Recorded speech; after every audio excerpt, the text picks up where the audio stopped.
Hello and welcome everyone, this is Drenon with a Warframe tutorial about modding.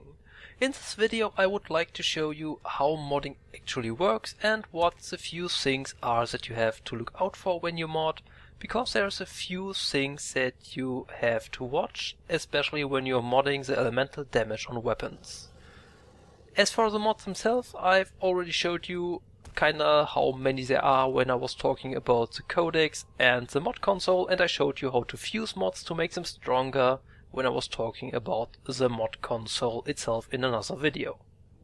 So in order to put mods onto an item you have to upgrade it. So what you do is you go to the arsenal, mouse over the item and click upgrade, as I also showed you in my video about the arsenal. And then you will see this screen. First off, each item that you own will have 3 configurations for modding available. You will not have to unlock those for platinum or anything, they will simply be available for use. So what is there to say about this? This is the modding screen for a Warframe. So as you can see, there is 10 slots that you can use. One of them is locked by default though. That is the so-called Exilus Slot. The Exilus Slot is used for supportive mods that like increase your sprint speed, let you glide longer and things like that. In order to unlock it you need an Exilus adapter, and to unlock it you then just click on it.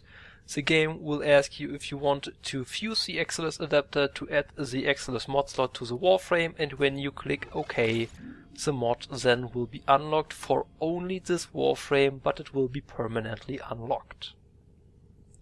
Everything in orders, operator? Is that a pun? I will attempt to bypass this fault. Ain't he funny? Anyway, where were we?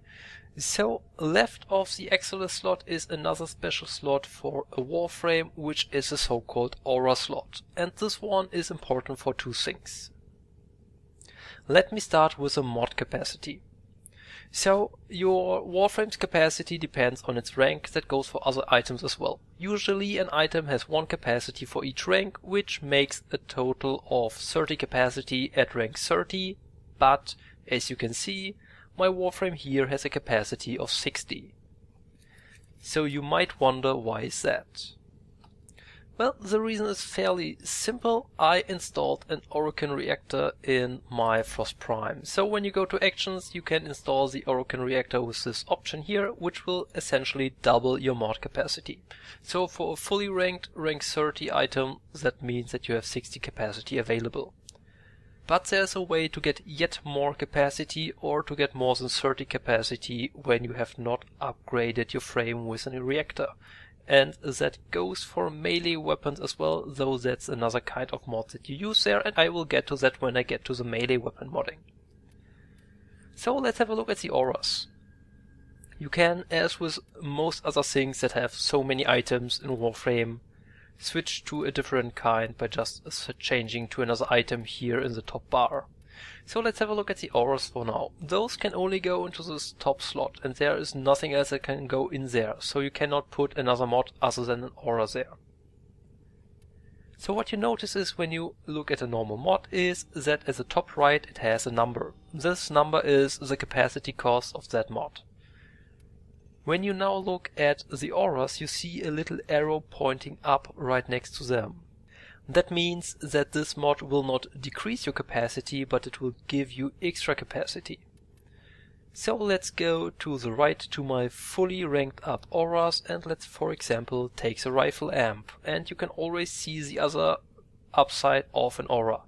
This one, for example, the rifle amp, gives me 27% extra damage with rifles. But it does not only give this bonus to me. The whole squad that you are in will get the bonus from your aura, which is simply awesome, and yes, they stack up. So let's put the rifle amp in there. As you can see, I have 5 additional capacity available now. But when you look at it, let's take it out again, it says 7 there, so why is that?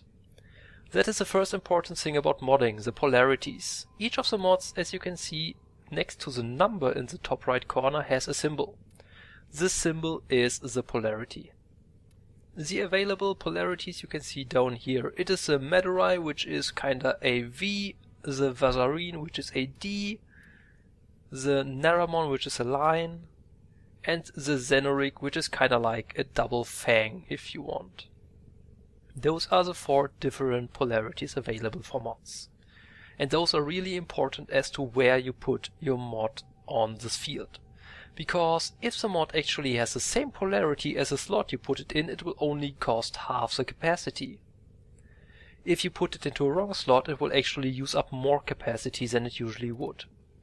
For auras it works the other way around, so as you can see the rifle amp would usually give me 7 capacity, but when I put it into this slot, which is a deep polarity slot, it only gives me 5. And the polarity of the slots as well is shown in the top right corner. So you might wonder what happens if I put a deep polarity mod in there.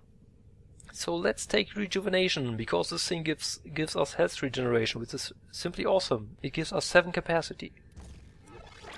But if we actually put it into a slot that has the same polarity, it actually gives us a whole 14 extra capacity.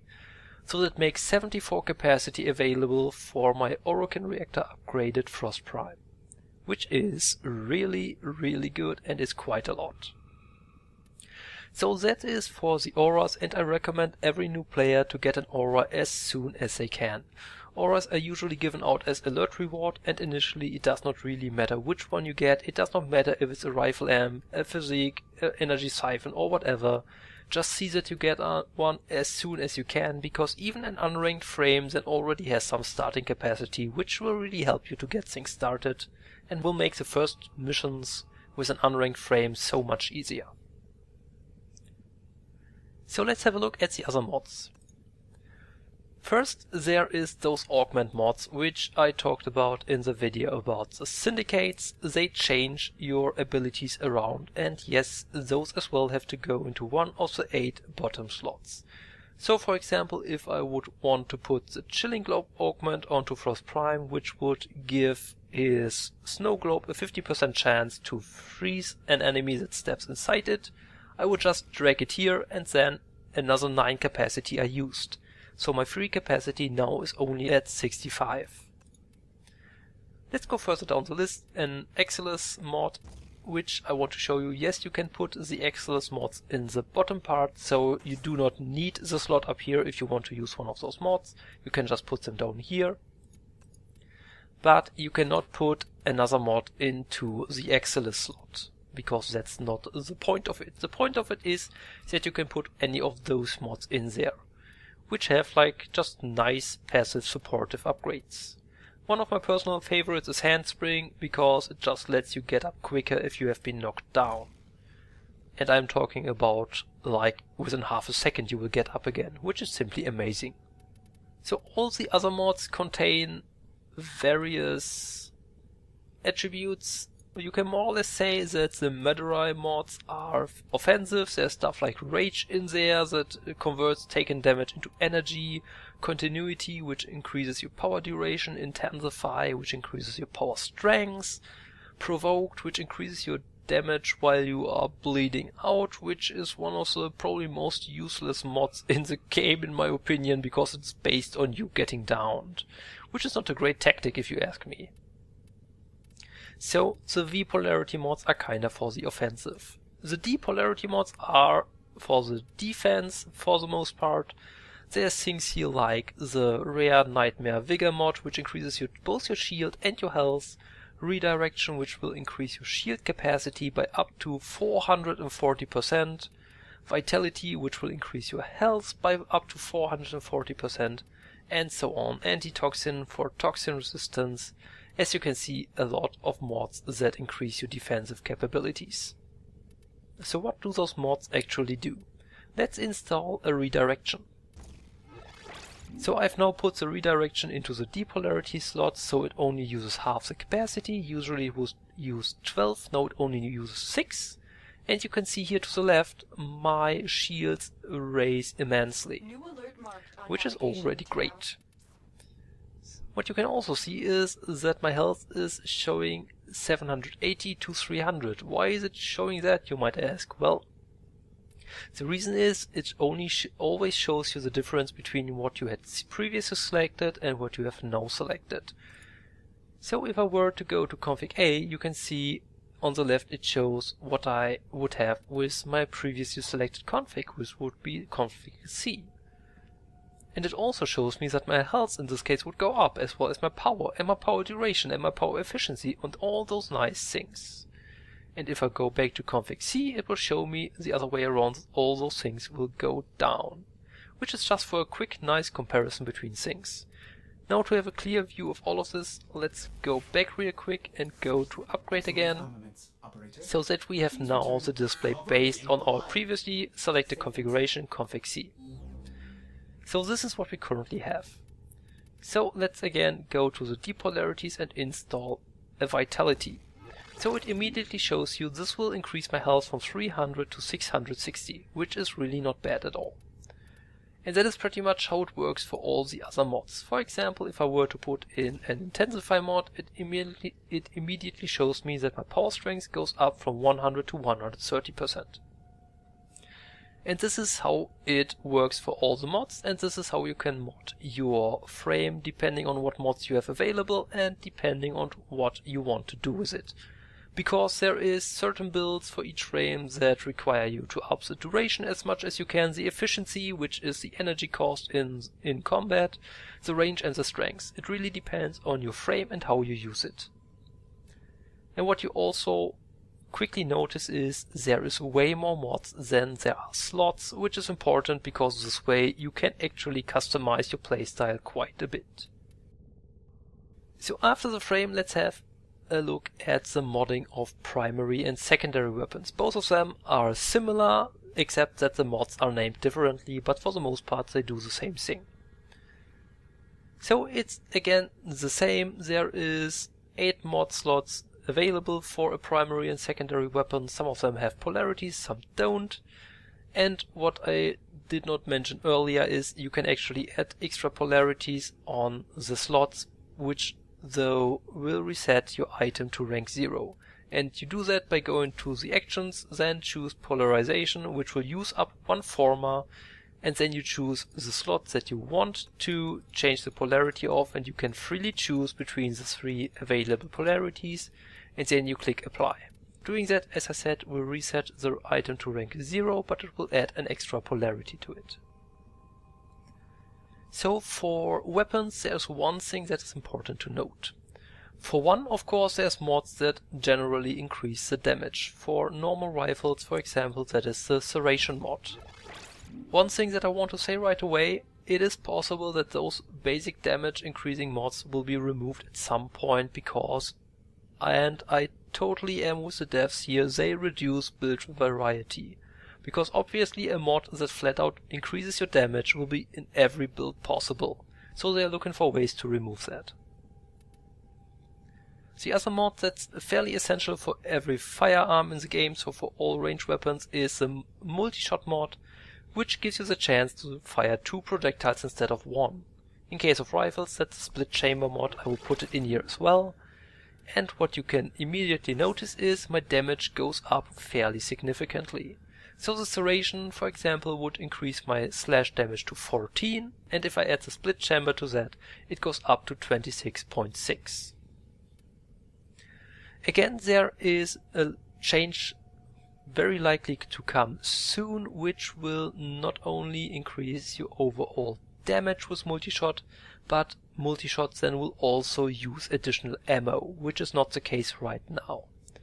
So be prepared for that, then maybe you might not want to have multi-shot on every weapon you own.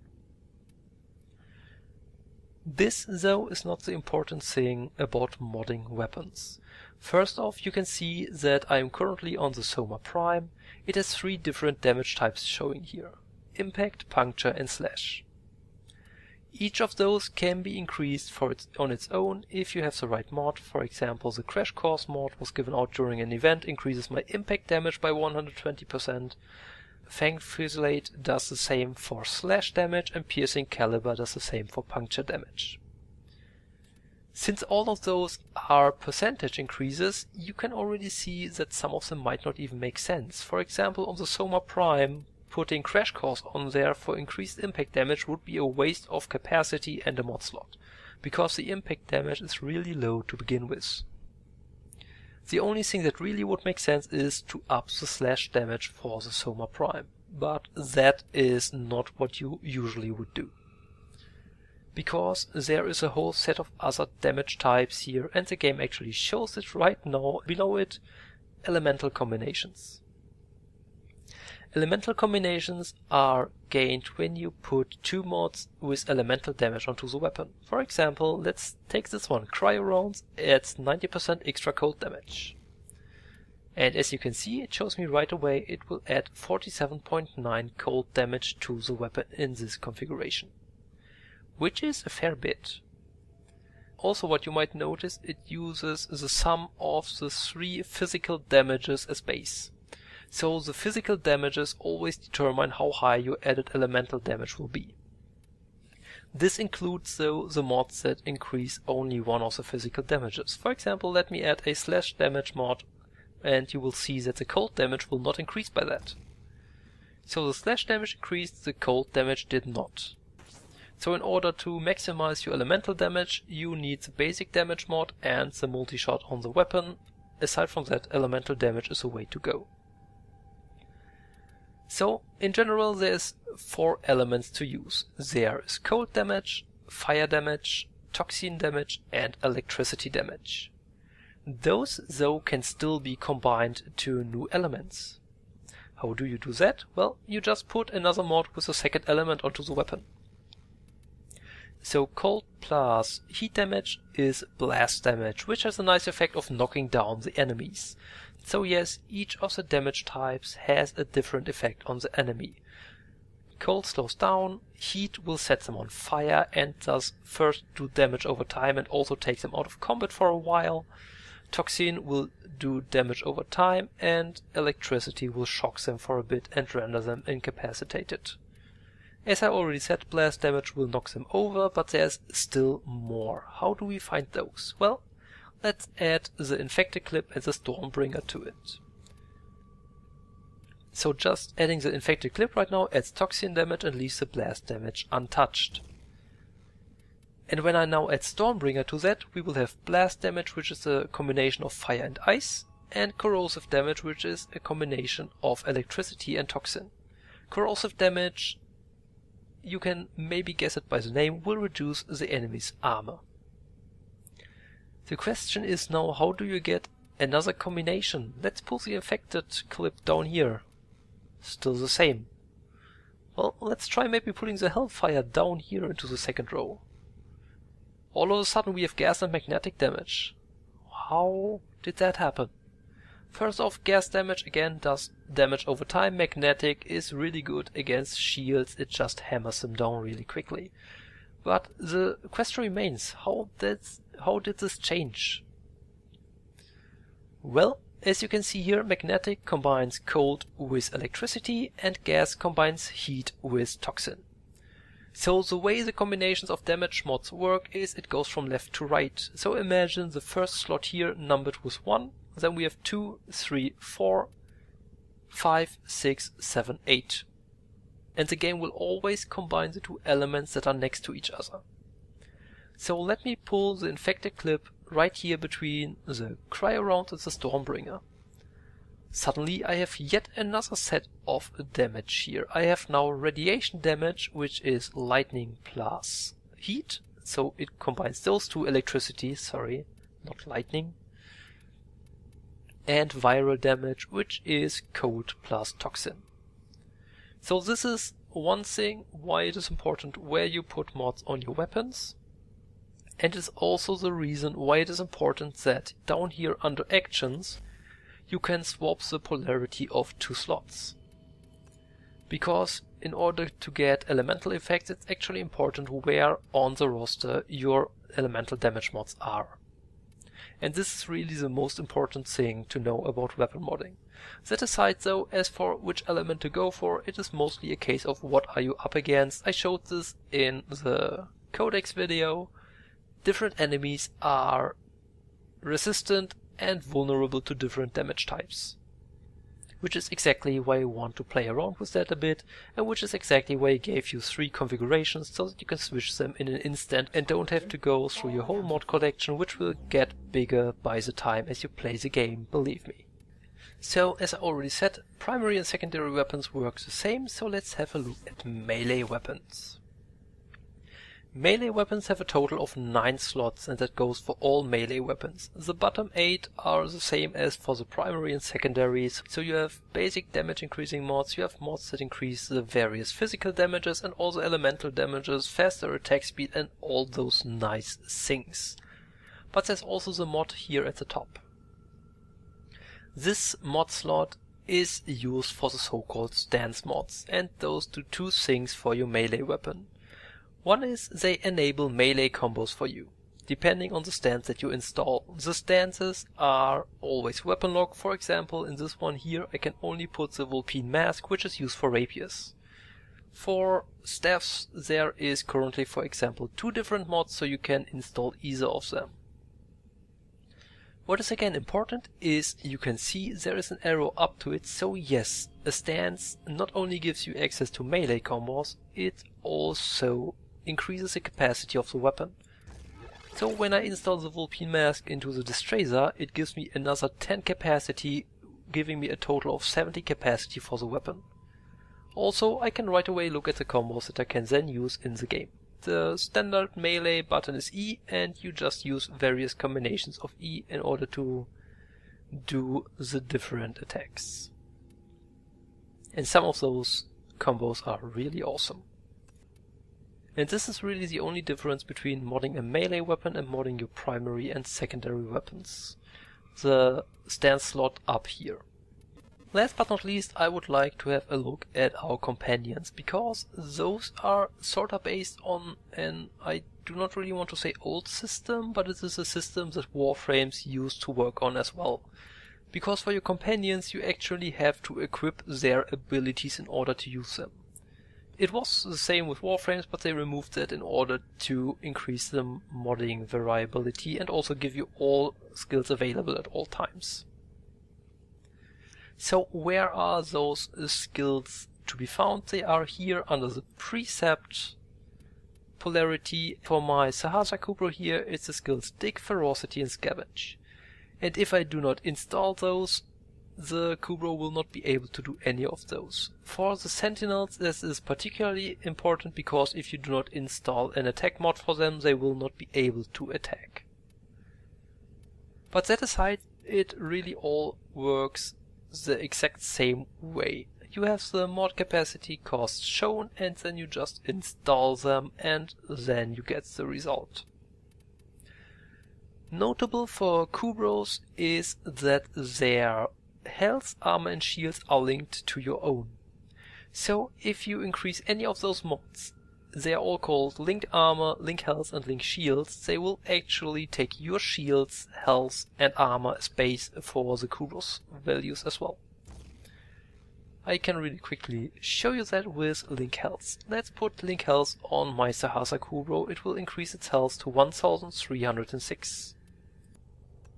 Let's change to Ash Prime. And what you can see now is it shows you on the bottom right, now my Kubrow all of a sudden have 1765 health. So yes, your Kubrow health depends on your Warframe's health, same goes for the shields and the armor. And that was pretty much all there is to say about basic modding. Of course, then it comes to all the different builds that you can have, various elemental combinations, maximizing out your stats and all those things. But the purpose of this video was to show you how modding generally works and to give you a few tips what you'd actually have to watch when you want to mod your weapons and frames. I hope this video was helpful for you. If it was, please give me a thumbs up. If it was not, and if you absolutely hated it, give me a thumbs down, I guess, if you have to. If you do not want to miss my other videos on Warframe, don't forget to subscribe and also check out my channel for my already available videos for the game. This was me, Drenon, with another Warframe tutorial, and I hope that I will see you all again next time. Bye!